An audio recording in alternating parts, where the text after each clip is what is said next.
Welcome to Moving Through and Beyond, a podcast dedicated to sharing inspired journeys of redefining life, vision, and purpose after immense hardship and grief. My goal with this podcast is to give you hope and to let my guest journeys inspire you to make the choice to keep looking up. I'm your host, Carey Conley. Hi, everyone. This is Carey Conley. Welcome to this episode of Moving Through and Beyond.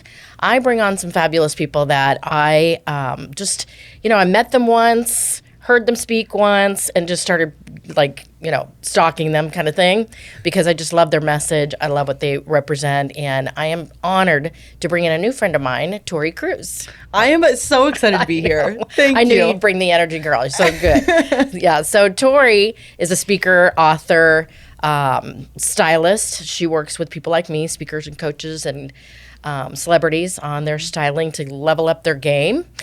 So I'm pretty excited about this. And she has quite a story to tell, too, that is unique. So I would love for her to start sharing with you. So, Tori, when I met you, you were speaking at an event of a mutual friend of ours, and we had never met before. But I just remember your story because so how tall are you? 5'10". Okay, so I'm barely 5 foot. So I don't know a lot of women in the past like modeling pageantry world because I'm not that. I need your height big time. But I was, you're the kind of person, Tori, people could look at you and go, oh, she's got it all going on. Has never been through anything in her life. Especially when I see her beautiful family and how much you love them and spend time with them. That's such a gift. Mm-hmm. Right? It is. Yeah. That's a blessing. But you were sharing a lot of, a dream that you were going after early on in your life and kind of what took you on that journey and what you learned from it. So I would love for you to share some of that. Yeah, so it was a very long journey. And the one specifically, Carey, that I think you're talking about is the pageant journey. And so I grew up a small town Iowa girl playing basketball, tomboy, grew up with a older brother who never cuts me any slack. And so I was always in that sports world, and basketball was just my life until I went to college. And then after college, when I was in college, I saw an ad come across the screen and it said compete for Miss USA. And at that point, I had a couple different people approach me when I was out shopping.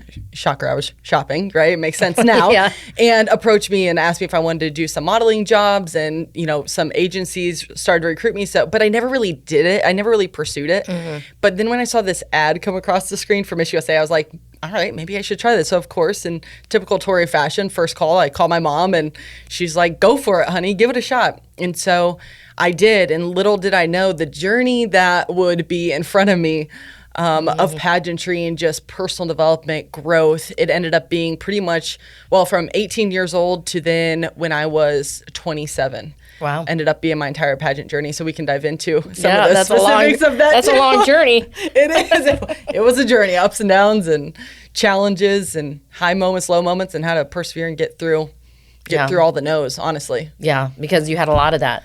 Yes. I just remember you talking in detail about what happened the first one, the second one. So the reason I remember it, Tori, was because I remember thinking this woman is full of perseverance, right? You had a big vision. Yeah. Yeah. Right? I've always been a dreamer. I don't know. I think maybe because, faith is number one to me and my family. And from the beginning, I've just always had my family support me and believe in me, and that is just so important to have those people in your life. And such a blessing, my friend. It is. Yeah. And every single year goes by, I realize how big of a blessing that is, even more so. But back, they just always told me they believed in me, and so I think that has a lot to do with why I've been a dreamer, because I've thought everything is possible. And even being, a country music artist has always been my dream. My family still doesn't think I'm going to achieve it because of my singing voice, but I think someday, it's still in my vision, long time we'll now. Put it out there. No, I mean, I joke about it, but I really do. I'm such a massive dreamer, and it just starts with people believing in you. And I had my eyes set once I saw that ad for Miss USA. Once I competed a couple times, I just had my heart and my mind and my eyes set everything on, I am going to be walking on that Miss USA stage. And then, of course, as that dream grew, then I had a dream of winning, going to Miss Universe, and all these other extravagant dreams, which that part didn't end up happening. However, I achieved that goal of competing at Miss USA. So tell me about some of the, like you said, you went through a lot of rejection, right? What did that feel like, and how do you feel like it really helped you now with what you're doing? it sucked is what it felt like. Nobody likes rejection, right? Sure. I mean, especially I'm a very competitive person. And so, growing up playing sports and then when I was going into pageantry, I learned the biggest lesson when I started competing. I went into pageantry just because I ended up being a great basketball player after 12 years of really, focusing on making myself the best basketball player that I could be. I thought jumping, ship and going over to this other passion of going into the pageant industry, I thought I was going to win just like that. Yeah. I don't know why. Maybe just because I like winning and I never believe I'm going to lose, but losing is inevitable. Failure is inevitable. And when I went in there, it was not, I wouldn't say a slap in the face, but it really woke me up to realize that although if you're really good at one thing, it doesn't mean you're going to be great at another. You still have to put in the years and the work and the habits and mindset techniques and everything to develop that craft. And so that's what I really had to do with pageantry. I was top 15 the first couple of years I competed. Then I moved states to Missouri after I graduated college and was top 15 again. And I sat back and every year I just had to reanalyze, why am I doing this? Right. And I didn't want to do something just to win because I knew it'd be empty at the top in my heart if I just wanted to do it to win. Yeah. It wasn't for that. It was for that. I love winning. Yeah. But don't get me wrong. Yeah. But it was also for a much larger purpose. And I just had to identify what that purpose was of why because I just didn't take a moment to sit back and realize why I was doing it. What was my motivating factor to keep, because I kept getting told no. And I kept hiring coaches and mentors to help me perfect this craft of pageantry. And when I kept getting no's, I was just like, all right, what the heck am I doing this for? Do I want to keep doing this or do I want to, put it aside and kiss it goodbye and, pursue my career? Yeah. I'm so glad you're sharing that because I talk about this all the time, especially for young adults, that when they hit the first bump in the road, they want to quit or they feel like they're going in the wrong direction, so they just stop altogether. But it's so important that you have a vision that's bigger than everything else you're going through. Yeah. Right? I've had 2 businesses and a lot of grief, which we're going to talk about, a lot of loss. And when people ask me what kept you going through all of that, it's because what I want is such a big vision that on the days that I want to quit, I might take a day off, but I don't take a week. Yeah. Right. So it's important to sit back and ask that big why. What did you figure out was the big why?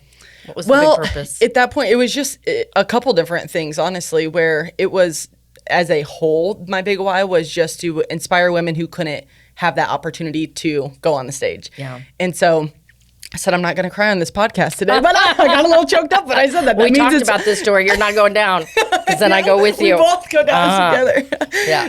But, just when emotion arises too, I feel like that's when you're really convicted. And so still to this day, it's my conviction, to help inspire women, give women confidence. And so, it was just really to help inspire women on a greater level. And so one of my desires every single year I competed in pageants was, number one, to meet somebody new every single time. So one of my things that I did was actually, and I've taken this into business now, which is just a really fun way to meet people as well and get to know others. But every single year of pageantry, you can get, when you show up, it's kind of high pressure situation because pageantry is more of an individual sport. You're going up there and there's 50 other women in the room that you're quote unquote competing against. Right. In reality, you're just competing against yourself and with your own talents and your own discipline, your own habits that you've created.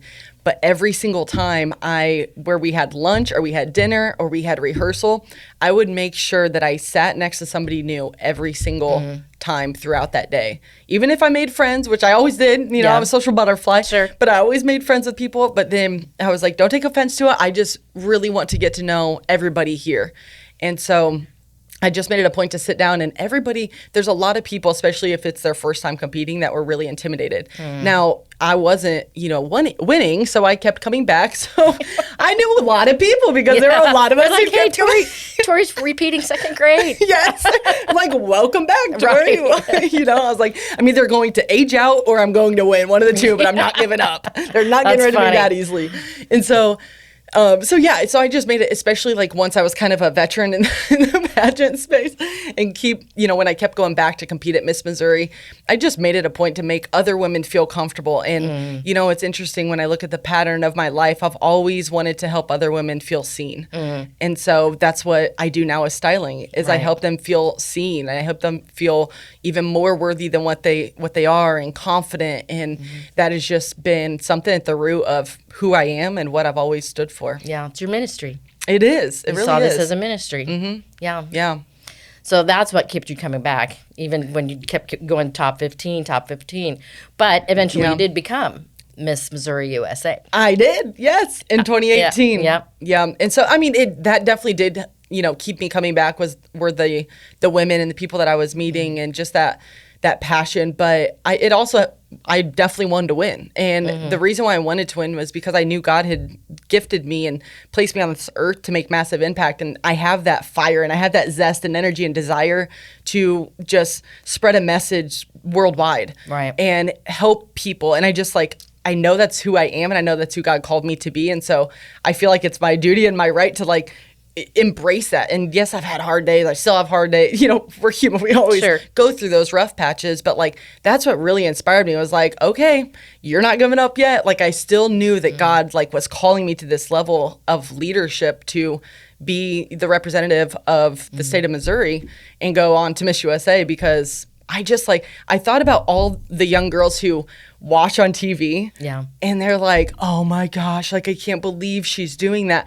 And I was just doing it for that one girl that's oh my gosh, I wish I could do that. And so every time that I actually got really down on myself, or oh my gosh, I didn't win again. Are you kidding me? I have to go through this whole year again and train and recompete. And then what if I don't win again? And so, but every year I was just betting on myself, and hiring better coaches and mentors who had already been in my shoes. Yeah. But it motivated me, because I was not everybody has this courage to do this. And I want to do it for that girl who doesn't necessarily have the courage, but maybe I can inspire her or motivate her to do something in her comfort zone that, is more outside of her comfort zone. If that makes sense. Yeah. And we need a lot of examples for young girls right now. Yeah.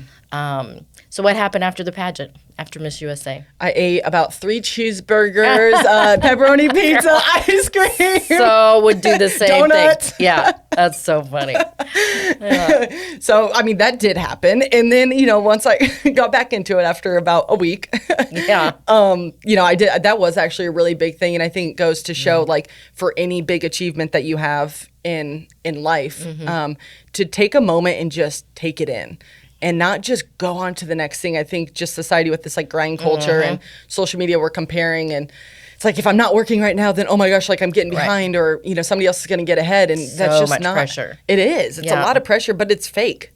It's not real. And if it is real, then people are getting burned out. Yep. And so it's just take that moment to, number one, celebrate yourself.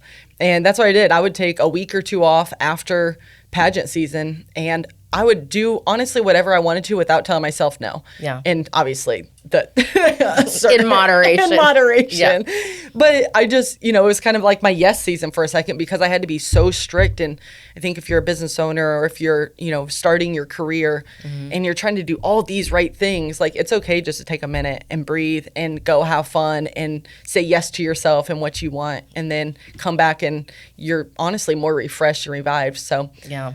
So that's what I did. But then after, that little period of time, I ended up starting my company, which was based upon mindset and confidence coaching for young women. That's awesome. Yeah. We need so many more of you. Thank you.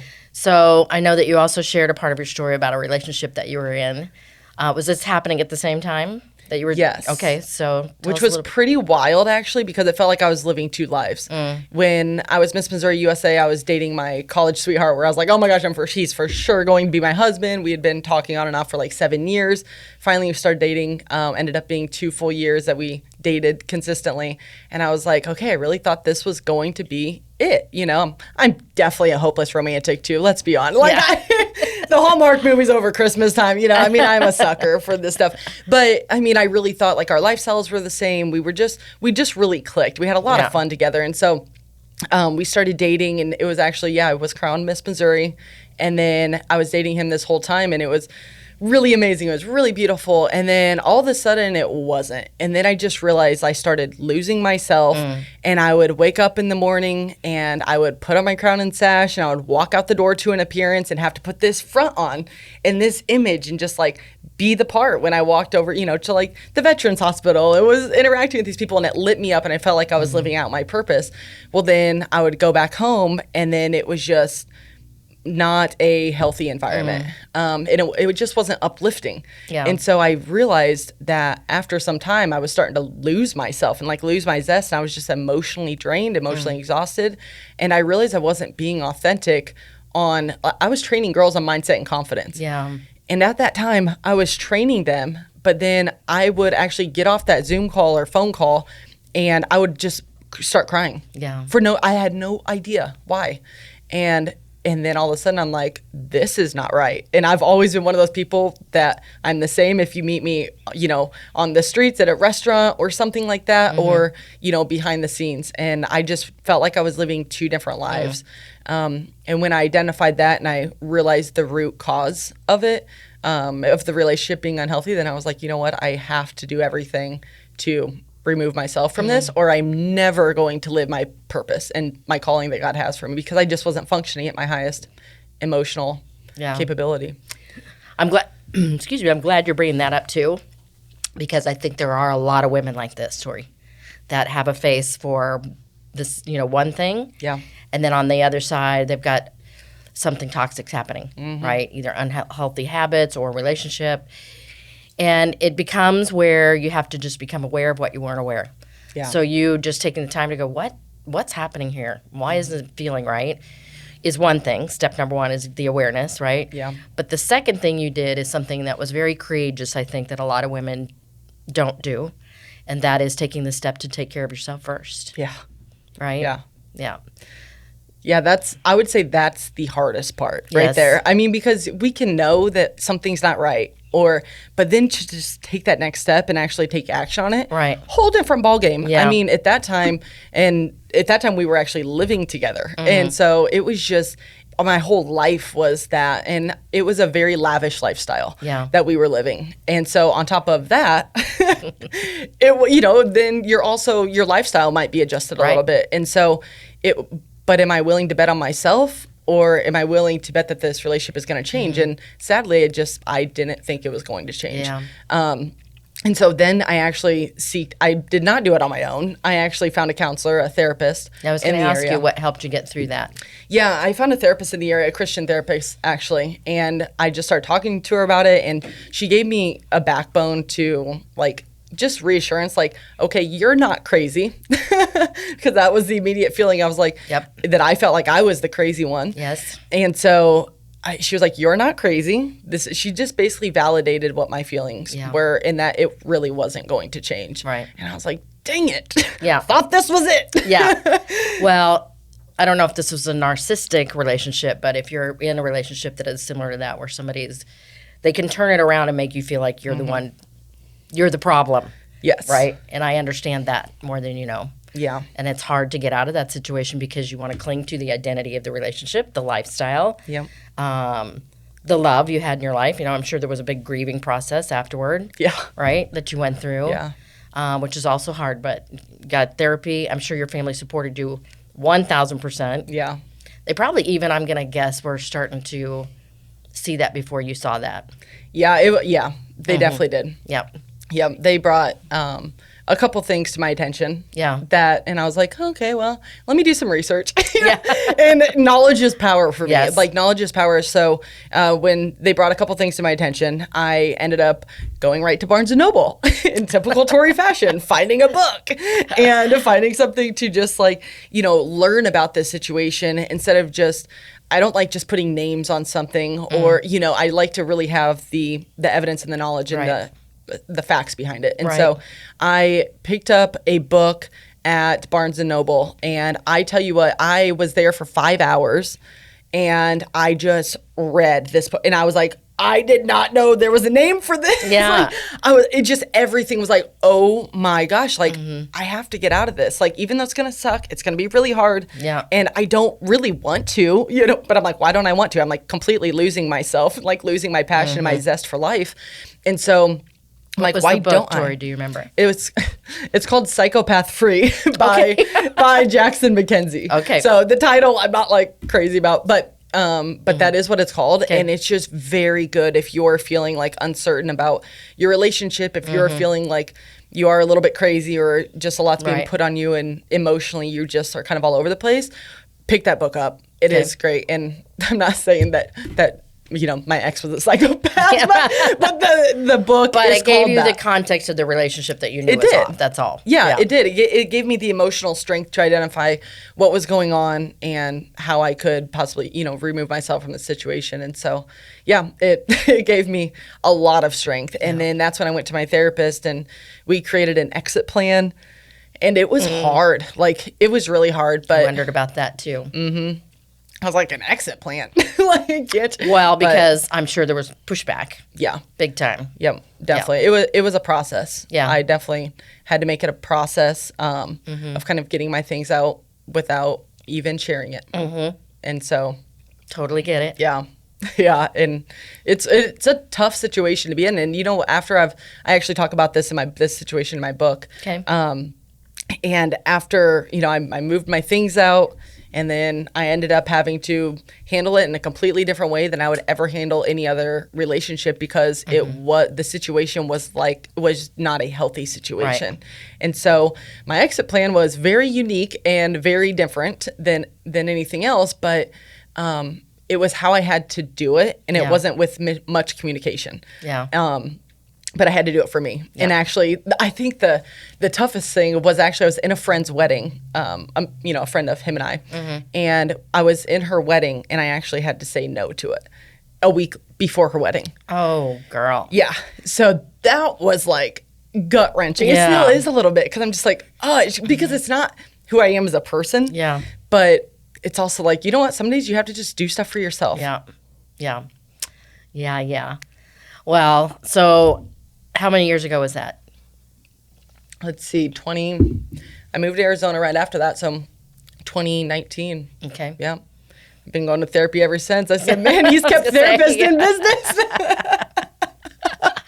Well, you are a stunning person, Tori, and thank you. Been through a lot in a short age, right? Yeah. Because I think you told me yesterday you're 32. I am. Yeah. Yeah.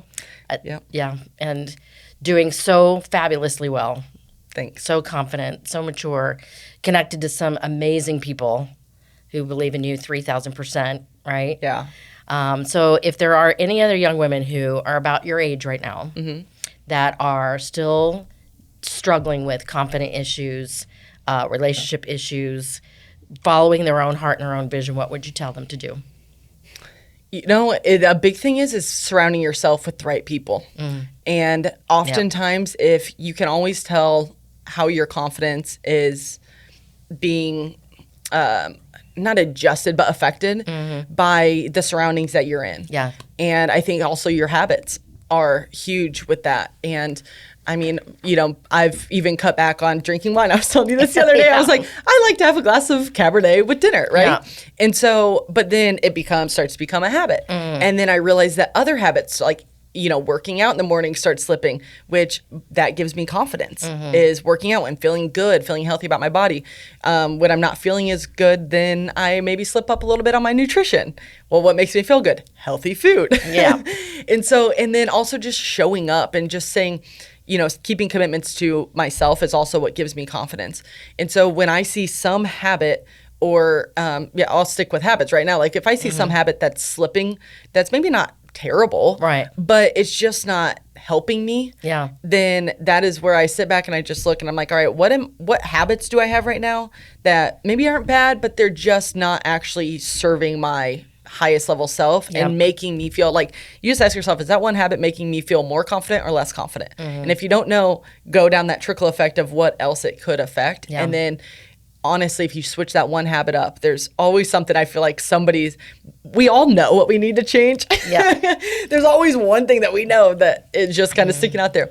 So that was one thing for me. It's made me more confident to just tweak my habits a little bit to what makes me feel more confident. And then also, the other thing is prayer for me. You know, my faith is everything. So making sure that I'm consistent with my prayer life, going to church, surrounding myself with those, you know, with other Christians who are really empowering and uplifting. Yep. But then just as a whole, with confidence is being around other people that have a passion for life, that are happy people and that are just speaking life into you all the time. And vice versa. And so just putting yourself in those spaces, even if you don't feel like you belong in that room because of maybe financial reasons or status wise, it doesn't matter. Just get around those people one way or another. And your confidence will soon rise with theirs because you see theirs. And if you're surrounded by a group of confident people, 5 confident people, you become the 6th confident person. Totally agree. I talk about this all the time when I'm talking to people about going after their vision and their dream for their life. It's so important. Your power of association is everything. Everything. And to be honest, Tori, after building 2 businesses, there are lots of things I attribute to the success of that. But overall, I'm going to tell you, the people that I surrounded myself with and still do is a big factor. Yeah. Especially now as a speaker. Oh my gosh, it's everything. Well, it's a lot of who you know. Yes. In this industry. Yes. And I've just been confident enough to not be afraid to ask for help. Right? Learned that from my very good friend David Meltzer. Yes. Yeah, he's big on great. Ask for help. Don't be afraid to ask for help. You know, tell people what you want to do. Get people around you that are going after their dreams too. Yeah. And if you've got anybody in your life, even one person that is not that person and you're still allowing them in, it affects you more than you know. Oh, it does. It tears you down. I mean, the message last week was lock the doors at church. And it was just lock the doors on the distractions, lock the doors, you know, specifically at church, it was like lock the doors on the devil from stealing your calling from your life. But in just a business situation, life situation, it's just like lock the doors from the distractions, the energy drainers, not people necessarily, but just anything that's draining your energy or pulling away that high frequency aspect of who you are. And it's so important to surround yourself with amazing people, but also empowering environments too. Yeah. And I'm going to guess that if you're a young adult listening to this, you might be saying, okay, well, where do you find those people? Because I don't know how to do that, especially in the young adults and kids. There's a huge isolation problem going on because so much of their world is social media. And when I talk to them, I'm like, okay, well, I'll take my son, for example. When he moved here to start his job at Channel 12, we moved from Colorado. And so all of his friends all went to different states to start their jobs. And he didn't really know anybody here. Yeah. And we had to really talk about, okay, how do you meet these people, right? And I told him, start networking. Just get on meetup.com, find an interest that you have. For him, it was tennis because he played college tennis. And just start going there. Yeah. And he started making friends, but it was not easy. Yes, it isn't. And I think at this stage of life, at 32, being single at the moment, I don't know when this podcast is, manifestation. Okay, yes. But being 32, single, no kids, it really, and an entrepreneur, like you have you're not going to your kids' sport events. You're not going to work. And I mean, you're not, I'm not like with my husband going to like do couple things. It really is a very weird place. I mean, young adults, think maybe in like their low 20s or something like that, where it's kind of weird. I mean, here I am at 32 and it's kind of still the same. So especially if you're, entrepreneurial minded and you're not going into an office or even work for a company and you work remote, you do face those challenges. So I actually, it's kind of funny you asked this because I just moved to Austin, Texas for a brief amount of time. And when I was there, I did not know anybody, like literally nobody, which is kind of rare because I know quite a few people at this point all over the country, but for some reason in my own city, it seems like I don't know as many people, which is kind of ironic. But when I was in Austin, I was like, okay, this is really challenging me again to learn how to find friends. Yeah. And at this stage, I really want to be around people who are like-minded in the entrepreneurial space, Right. but also in the personal space too. I just find that I relate with people more who are also entrepreneurs and like to surround myself with those people, whether it's a personal event or business event. And so for me, I actually just went on Google and I typed in women's conference in Austin, Texas. And then I typed in women's faith-based entrepreneurial conference. And then I typed in women's entrepreneur. And then I just typed in all of the things that I was interested in. And I typed in country music events. I love country. Yeah. And so just different passions that I have. And any outdoor like paddleboarding. I love paddleboarding. So I was like, oh, I wonder if there's like some fun paddleboarding groups. Right. So I Googled it and then I went through like Eventbrite and just filtered through a ton of different things and I found some amazing events. I'm sure. And then I also went on Facebook and then I looked at the events page on Facebook and I looked at it for like this week and then this month and I just scrolled through everything and some of the good ones are like, 50 scrolls down. Yeah. So just keep going. But I mean, that's truly how I found events and I would just go. Yeah. And put myself out there. And then people are way more friendly than you think and accepting and welcoming. I went to one of the things, this business luncheon. It was massive. It was like 800 women at the JW Marriott in downtown Austin. And it was, for the businesswomen of Austin. And I had no clue what it was. I had no clue what was going on. It was like an award show or something for them. And I went by myself and sat at this table with 8 amazing other women and met them. And then afterwards, I actually was mingling with some gals out in the lobby and ended up, fast forward, I met a bunch of women who worked for Kendra Scott headquarters and was in charge of the Kendra Scott Entrepreneurial Leadership Center at the University of Texas, which I've had a couple of meetings with to speak to their organization for a group of young women. Nice. And so it's just, you never know. You don't know. Just put yourself out there. Yeah. And it's scary for some people, especially if you aren't as outgoing as you are. Sometimes when you say go network to somebody who's very introverted, it's the thought of them even walking into a room by themselves is scary, right? But I'm glad that you are telling people, because I wholeheartedly agree that they are more welcoming than you would know. Yeah. And you just never know who you're going to meet. You never do. And I mean, if you are more introverted and it is a little bit more intimidating, I think the biggest thing is just go in and say, hey, if I meet one person, that's a win. Yeah. You don't have to overwhelm yourself and exactly, try to get all these business cards or all these contacts. Yep. And just go in and if I meet one person, just say hi to someone. Yep. Somebody's going to probably come up to you and say hi too, So just make it a very small goal, but just the fact that you got there is huge. Right. That says a lot. Yeah. I used to network a ton. It's how I built both my businesses, actually, before there was all this digital marketing and online stuff. And I loved it at that stage of my life. But then I got to a point where, especially after I lost my husband and my son, where I didn't have that level of energy anymore to stay and meet everybody. So I adopted the thing that you were just saying, Tori, that if I get here and I just meet the one person that we connect, I don't need to stay and walk around the room just because I'm there. Yeah. I literally can meet that one person, make a connection, and go home if I'm done. Yeah. Right? Absolutely. I run out of words. I tell people now, I used to be the person that would stay until the end of the whole thing. Now I'm like, I'm out of words. It's hilarious. I hit a wall and I'm like, I got nothing. Yeah. I know it. I mean, it can be, even for somebody who's extrovert, it can be really exhausting. Yes. It takes a lot of energy to put yourself in rooms like that. Yeah. And actually, if I'm ever traveling and go to a networking event, I always stay at the host hotel. Always. Because, or I guess try to, unless the rooms are booked. But I always try to, because these events go for quite a while. And to your point, that's exactly what I do now is I find, one or two people that I'm like, okay, this is great. I want to go deeper with them on and this, build a relationship with and learn more about who they are. And then I literally go up to my room and I just relax. I chill. Right. I catch up on work emails. I catch up on different styles for virtual styles for clients.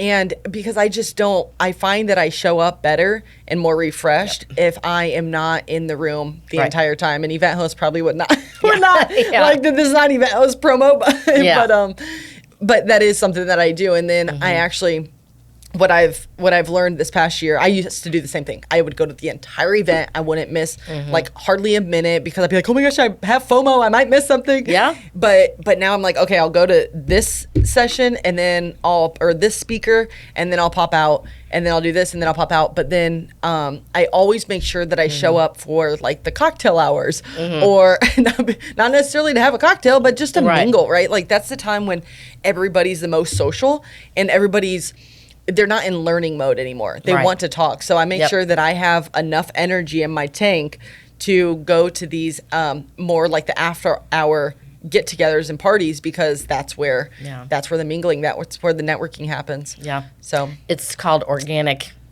connection. Yes. Yeah. Not forced. It's just very organic. Yeah. Right. Absolutely. I'm glad that we ended up talking about this because it is, I think, a big part of helping people feel confident. Not just women, but men too. And that you have been able to push through a lot of rejection, a lot of grief, and just, take that as a lesson and apply it to where you want to go next. Yeah. Right?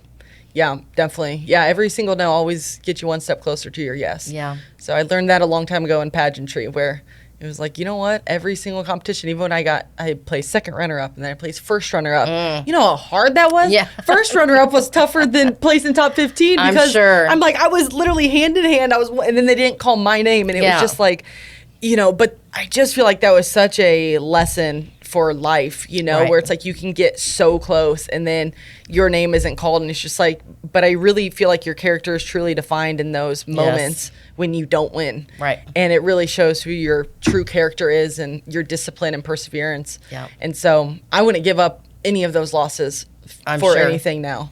Well, it's created you to become a very mature, lovely, inspirational human. Thank you. Yeah.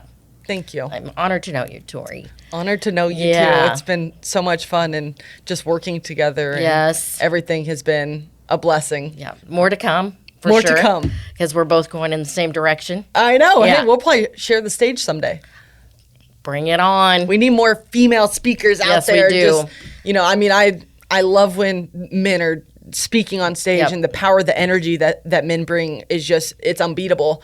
But then you get the feminine power, energy in the messages that are just a little bit sometimes more on the emotional side that bring home everything. It's just like such a compliment to events when you have both the female power and the men's power, and it's just like the inspiration that comes along and the energy is just, it excites me. I just actually got a message yesterday to speak at an event in Colorado here coming up in March, and I am like so excited. It just fires me up just thinking about it, because I just love that, you and I both share that same passion to help and inspire others by, through speaking on stage.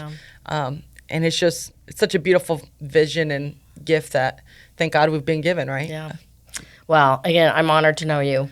And can't wait for that day that we do that together. Yes. Yeah. It's going to be so fun. Well, I appreciate you being here so much, Tori. I know that people listening probably gleaned a lot from this, boosted their confidence, right? So thank you.